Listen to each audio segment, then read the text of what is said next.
शुरुआत की बड़ी खबर से करेंगे। अयोध्या में राम मंदिर में श्री राम मूर्ति की प्राण प्रतिष्ठा होने से पहले आरजेडी का विवादास्पद पोस्टर सामने आया है।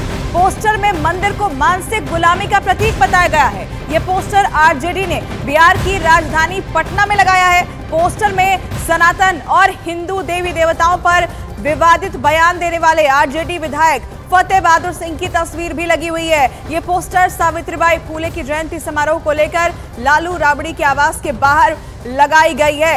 यहाँ पोस्टर में देखिए फतेह बहादुर सिंह की तस्वीर भी है, जिन्होंने इससे पहले भी विवादास्पद एक बयान दिया था और अब ये पूरा पोस्टर ही सामने आ चुका है। आरजेडी की तरफ से ये पोस्टर लगाया गया पटना में लालू और राबड़ी के घर के ठीक बाहर ये पोस्टर लगा है, जिसमें मंदिर को गुलामी का प्रतीक बताया गया है। अपने बयानों को लेकर विवादों में रहने वाले आरजेडी के विधायक फतेह बहादुर सिंह का एक नया पोस्टर सामने आया है, जो राबड़ी देवी के आवास के ठीक सामने लगा है। तस्वीरों में भी आप साफ तौर पर देख सकते हैं कि यह पोस्टर सावित्रीबाई फुले के जयंती समारोह के मौके पर लगाया गया है और ये कार्यक्रम जो है वो डेहरी में आयोजित की गई है, जो 7 तारीख को है। लेकिन उससे पहले यहाँ पर जो राबड़ी देवी का आवास है 10 सर्कुलर रोड, उसके ठीक सामने यह पोस्टर लगा है, जिसमें लिखा हुआ है मंदिर का मतलब मानसिक गुलामी का मार्ग और स्कूल का मतलब होता है जीवन में प्रकाश का मार्ग। जब मंदिर की घंटी बजती है तो हमें संदेश देती है कि हम अंधविश्वास, पाखंड, मूर्खता और अज्ञानता की ओर बढ़ रहे हैं, और जब स्कूल की घंटी बजती है तो यह संदेश मिलता है कि हम तर्कपूर्ण ज्ञान और वैज्ञानिकता व प्रकाश की ओर बढ़ रहे हैं। अब तय करना है कि आपको किस ओर जाना है। तो साफ तौर पर समझा जा सकता है कि ये आरजेडी के तत्वाधान में जो सावित्रीबाई फुले की जयंती मनाई जा रही है 7 जनवरी को, उससे पहले यह पोस्टर फतेह बहादुर सिंह जो डेहरी से आरजेडी के विधायक हैं उनके द्वारा लगाया गया है। और ऐसे में इससे पहले कई बार वो कई भगवान को लेकर विवादित बयान देकर विवादों में रहे हैं, जिसको सीधे तौर पर हमेशा जो इनके गठबंधन के साथी हैं, गठबंधन की पार्टियां हैं, वो सवाल खड़े करते रही है। और एक बार फिर से ये नया पोस्टर आया है। तो जेडीयू ने भी आरजेडी नेता के बयान पर हमला किया है। जेडीयू प्रवक्ता अभिषेक झा ने कहा है कि उन्हें बयान नहीं देना चाहिए था। आप अगर संवैधानिक पद पर बैठे हैं और लोग आपको सुनते हैं, समझते हैं, तो उसका ये मतलब नहीं होता कि कुछ भी आप कहें। नीतीश कुमार जी का बिहार है जहां सभी जाति धर्म के लोगों का सम्मान है, और कुछ भी बोलने से पहले यह सोचना चाहिए कि किसी की धार्मिक भावनाओं को आहत नहीं करना है। अगर इस तरह की स्ट्रैटेजी होती है तो कहीं ना कहीं इससे माहौल खराब करने की कोशिश होती है। हमें लगता है कि उनकी पार्टी के लोगों को देखना चाहिए इस मसले में।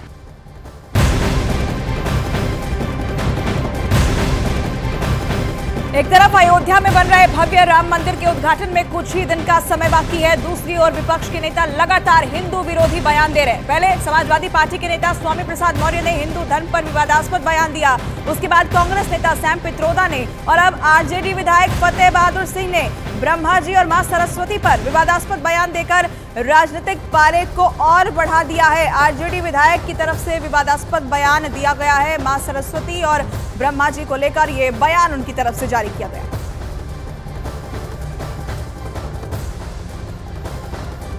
जो सरस्वती है ब्रह्मा की बेटी है, और ब्रह्मा जी का अपनी ही पुत्री पर नियत खराब हुआ और उन्होंने मतलब कि उनके साथ शादी कर लिया। तो आप खुद समझिए कि पूजा मतलब किसका होता है, चरित्रवान का या चरित्रहीन का।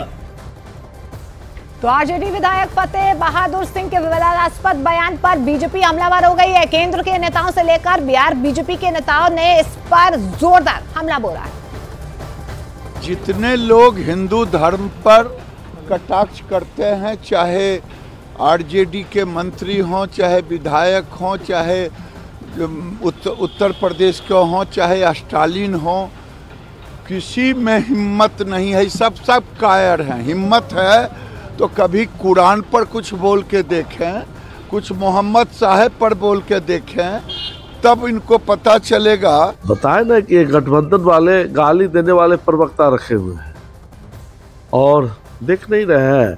वह जो गठबंधन के जो है वह साउथ वाले नेता लोग किस तरह जो है कभी बिहारी को गरिया रहे हैं, कभी सनातन धर्म वाले को गरिया रहे हैं।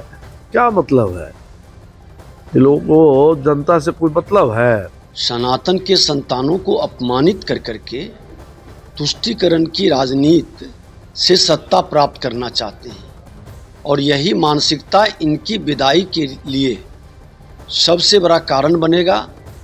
अभी तक समझ में नहीं आ रहा है कि भारत माँ भारती के संतानों के लिए है। कोई भी जाति, धर्म, क्षेत्र, भाषा का हो, सभी का सम्मान और सभी के प्रति समान भाव, यही हमारी धर्मनिरपेक्षता होनी चाहिए। और न्यूज़ 18 इंडिया के हमारे सहयोगी चंद्रमोहन हमारे साथ सीधे जुड़ रहे हैं, उनके पास आपको लिए चलते हैं। चंद्रमोहन जहां खड़े हैं इसके ठीक पीछे वो पोस्टर आप देखिए जिसे लेकर सवाल उठ रहे हैं। चंद्रमोहन, आरजेडी भारत की पहली शिक्षिका सावित्रीबाई फुले की जयंती मनाने जा रही है, ये अच्छी बात है, लेकिन पोस्टर में जिसका जिक्र किया गया है मंदिर को मानसिकता की गुलामी बताया गया है, वो भी ऐसे समय में जब पूरे देश को राम मंदिर का इंतजार है। इसे कैसे देखा जाए? बिल्कुल, देखिए सबसे पहले तो आपको एक तस्वीर दिखाते हैं। ये 10 सर्कुलर रोड है जहां पर राबड़ी देवी के नाम पर आवास आवंटित है। लालू यादव, तेजस्वी यादव और तमाम आरजेडी से जुड़े हुए जो लोग हैं वो यहां पर रहते हैं, वरीय नेता। और ठीक उस घर के सामने रोड के दूसरी तरफ ये पोस्टर लगा है जिसमें 7 तारीख को डेहरी पड़ाव मैदान में एक सावित्रीबाई फुले की जयंती समारोह मनाया जाएगा और उसी को लेकर ये पोस्टर फतेह बहादुर सिंह की तरफ से लगाया गया है जो आरजेडी के विधायक हैं। और इस पर सीधे लिखा हुआ है, मंदिर का मतलब मानसिक गुलामी का मार्ग और स्कूल का मतलब होता है जीवन में प्रकाश का मार्ग। जब मंदिर की घंटी बजती है तो हमें संदेश देती है कि हम अंधविश्वास, पाखंड, मूर्खता और अज्ञानता की ओर बढ़ रहे हैं। जाहिर सी बात है, इस पोस्टर के आने के बाद सीधे तौर पर जेडीयू की तरफ से ये कहा गया है कि फतेह बहादुर सिंह अगर किसी देवी देवता को लेकर अगर सवाल खड़े करते हैं तो उनको ये भी अपने इलाके में कहना चाहिए कि जो लोग भी पूजा पाठ करते हैं, मंदिर के पास जाते हैं, मंदिर के सामने जाते हैं, उनसे वोट मांगने नहीं जाएंगे। साफ तौर पर समझा जा सकता है कि इस पोस्टर को लेकर चाहे अब से पहले जो भी बयान फतेह बहादुर सिंह की ओर से आते रहा है उसको लेकर जेडीयू हमेशा से मुखर रही है और आज जो अभी बयान आया है साफ तौर पर दिखा रहा है कि जेडीयू और आरजेडी के रिश्ते वो बिल्कुल ठीक नहीं हैं, क्योंकि साफ तौर पर नीरज कुमार ने जिस तरह से अपना बयान रखा है इस पोस्टर के बाद उससे समझा जा सकता है कि जेडीयू और आरजेडी के जो रिश्ते हैं उसमें खटास आना तय है, चाहे वो पोस्टर के बहाने ही क्यों ना हो। तो देखिए, पहली दफा नहीं है, इससे पहले भी विपक्ष के कई नेताओं ने सनातन पर विवादास्पद बयान दिया है। आइए आपको बताते हैं कि किन नेताओं ने सनातन पर कब विवादास्पद बयान दिया है। देखिए, सबसे पहले आपको बताते हैं, समाजवादी पार्टी के नेता है स्वामी प्रसाद मौर्य ने, उन्होंने कहा था कि हिंदू धर्म नहीं धोखा है, ये स्वामी प्रसाद मौर्य की तरफ से कहा गया है। उसके अलावा देखिए, शफीकुर रहमान बर्क हैं, उनकी तरफ से कहा गया है इतिहास में काले दिन के रूप में दर्ज होगा 22 जनवरी, जब सभी को रामलला की प्राण प्रतिष्ठा का इंतजार है। वहां पर समाजवादी पार्टी के सांसद इस तरीके से बयान दे रहे हैं। वहीं देखिए, कांग्रेस के नेता हैं उदयनिधि स्टालिन, आपको ये बता दें, सनातन धर्म लोगों को जाति और धर्म के नाम पर बांटने वाला विचार है, इस तरीके से उदयनिधि स्टालिन की तरफ से ये बयान दिया गया। और आपने देखा भी कि इस तरीके से सियासत इस पूरे मुद्दे पर हुई है। सैम पित्रोदा की तरफ से भी राम मंदिर पर यह कहा गया कि पूरा देश राम मंदिर पर अटका हुआ है, वो राम मंदिर गान से परेशान है।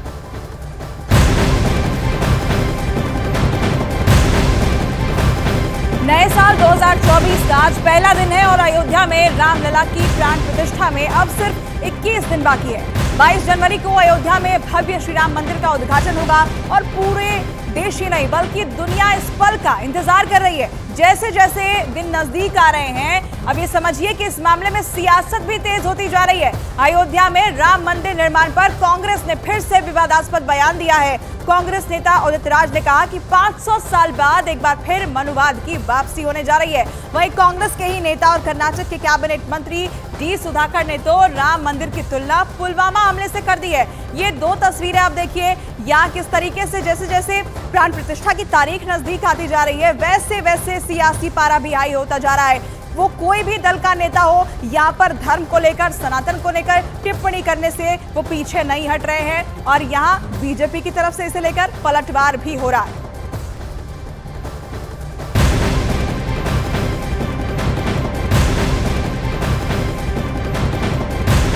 तो नए साल 2024 का आज पहला दिन है और अयोध्या में राम लला की प्राण प्रतिष्ठा में अब सिर्फ 21 दिन बाकी है। 22 जनवरी को अयोध्या में भव्य श्री राम मंदिर का उद्घाटन होगा और पूरा देश ही नहीं बल्कि दुनिया इस पल का इंतजार भी कर रही है। लेकिन जैसे जैसे दिन नजदीक आ रहा है, इस मामले में सियासत गर्मा गई है। कांग्रेस नेताओं की तरफ से इस पूरे मामले पर क्या कुछ कहा गया है, आइए सुनते हैं। क्या भगवान के दर्शन के लिए इनकी मध्यस्थता की जरूरत है? ये होते कौन है निमंत्रण देने वाले? क्या भगवान इनके बंधुआ हैं कि आइए देखिए और दर्शन करिए, जब मन होगा जाएंगे, अपने घर में पूजा कर लेंगे, किसी और मंदिर में जाकर कर लेंगे। प्रधानमंत्री पूरे देश से कह रहे हैं दिवाली मनाई जाए, क्रेडिट लेने की कोशिश कर रहे हैं। और किस तरीके से राजनीति होती है, यही तो राजनीति है। वहाँ पे मुख्यमंत्री होंगे, प्रधानमंत्री होंगे, पूरे देश को आप ये मैसेज दे रहे हैं कि राम मंदिर आपने बनाया है, ये राजनीति नहीं है तो क्या है? राम मंदिर सुप्रीम कोर्ट के फैसले से बना है। राम मंदिर देश के तमाम लोगों का है, सिर्फ भारतीय जनता पार्टी का नहीं है। भारतीय जनता पार्टी तो ऐसा लगता है कि उस पर अपना कब्जा जमाना चाहती है। विश्व हिंदू परिषद आरएसएस का एक हिस्सा है। तो न्योते और निमंत्रण को लेकर यहां लगातार विवाद जो है वो बढ़ता जा रहा है। सियासी दलों की तरफ से बयानबाजी तेज हो गई है। वहीं कांग्रेस नेताओं के विवादास्पद बयान पर बीजेपी ने भी पलटवार किया है। बीजेपी की तरफ से क्या कहा गया है वो सुनवाते हैं। कांग्रेसी नेता जानबूझकर सनातन, कभी श्री राम मंदिर लगातार अपमान कर रहे हैं और कांग्रेस ने 7 दशक 4 पीढ़ियां श्री राम जन्मभूमि पर मंदिर ना बने इस पर लगाई है। मंदिर को रोकने का प्रयास किया है, सड़क से लेकर सदन तक, न्यायालय तक। जिन्होंने भगवान श्री राम के अस्तित्व को नकार दिया, एक हलफनामे में सुप्रीम कोर्ट में राम मंदिर के लिए कुछ नहीं किया, आज मनुवादी जैसे एक शब्द उठाकर ये दिखाते हैं कि उनके पास नरेंद्र मोदी जी की सरकार के किए हुए काम के ऊपर में कहने के लिए कुछ बचा ही नहीं, क्योंकि पिछले 10 सालों में। उधर आपको बता दें, कर्नाटक के मुख्यमंत्री सिद्धारमैया ने राम मंदिर पर डी सुधाकर के विवादास्पद बयान का जवाब दिया है। मुख्यमंत्री ने कहा है कि हम अयोध्या में राम मंदिर और उसके निर्माण के खिलाफ नहीं है, बल्कि हम राम मंदिर के पक्ष में। See, this shows the anti-India mindset. They are anti-Bharat, and it's a very regressive mindset. All of us have to be very happy that after 500 years of constant struggle, we are having the Prana Pratisthapana of Sri Ram there. And in fact, it's a proud moment for Hindus all over the world. At this time, for Congress leaders to step in and bring in politics to say, linking it with some other event and saying it's a political gimmick, it shows their regressive mindset.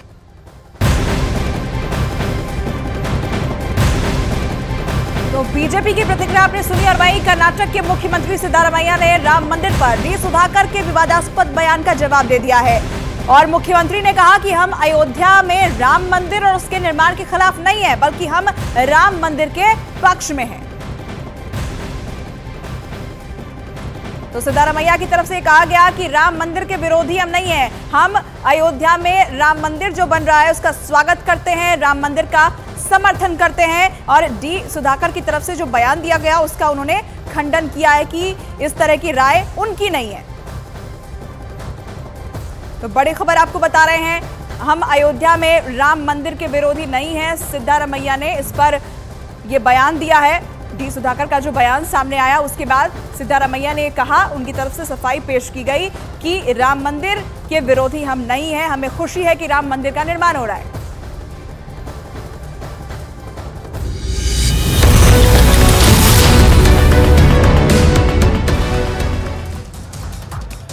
Ram मंदिर प्राण प्रतिष्ठा से पहले पटना में RJD का विवादास्पद poster लगा है जिसमें मंदिर को गुलामी का प्रतीक बताया गया। पोस्टर में आरजेडी विधायक फतेह बहादुर की भी तस्वीर नजर आ रही है।